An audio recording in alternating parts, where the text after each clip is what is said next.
Okay, so this is going to be an explanation of how we make it rain in a box. This is meant to serve as a reinforcer for those of you who both did the lab yesterday, but also anyone who actually missed the lab, you can now watch it and experience the lab so you can also do the lab report. So one of the things we're talking about is these unobservable mechanisms, meaning what's happening inside the box. So I've drawn up a little picture, and then I'm going to do the demonstration for you. So we have here just a sealed tub, same that you kind of see here. At the bottom you'll have water. We'll also have our lamp representing solar radiation.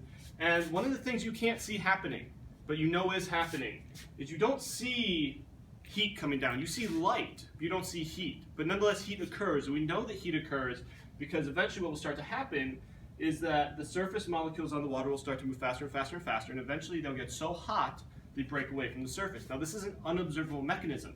So how do we actually observe it at some point? Well, it starts to rise in the form of evaporation. So we're talking about the water cycle as well. So we can see the evaporation right now. We can see this example of this H2O gas rising to the top. As it rises to the top, what we'll have is we'll have some ice. This ice on the top layer is meant to represent the troposphere, and this is this weather occurs, and we know this based on our understanding of the atmosphere. And we know that what happens is at evaporation, as hot air rises, it starts to cool down. And this ice up here is representing that cooling down effect, and once it cools down, it'll start to condense underneath. And as it condenses underneath, it will turn back from a gas into a liquid. It'll actually start to sit there. Now, another unobservable mechanism that will occur eventually is gravity. After enough time, enough water droplets will accumulate together that it will actually get so heavy that gravity will pull it down. And once this occurs, this is precipitation. So the actual rain you see is a result of gravity. Once again, an unobservable mechanism, but something that you see and you know is happening because it falls on your head. The last portion we'll have will be represented by some Play-Doh, which will be some runoff to show you how water actually runs downhill. So I'm going to put the lab together in this box, and then I have one that I already started, so you'll actually get to see it going. So if we lift it up, open the box, my Play-Doh right here is going to represent my runoff. Form it really quick into a mountain. It doesn't need to be perfect, it's just meant to represent some form of surface that we can run off of. We'll take water. In this case I've used hot water to speed the process up. You can use warm water, it just takes a little bit longer. You pour this water in. Just enough to coat the bottom, no more.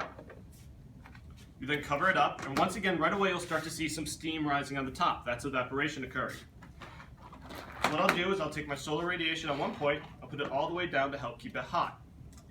On the other side, my petri dish over here is going to help represent the troposphere. So I'll take some ice, this cool layer,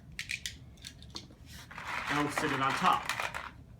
And now what will start to happen over time is that water particles will get drawn to this place because it's cool, and they'll actually start to condense. Now if we actually come closer to this box, we're going to show you what that looks like for one that's been going for about 10 minutes. So if I were to lift up my lamp, you see all on the side is we have all of this water acclimating. So if you take a top view, you'll see something really, really interesting.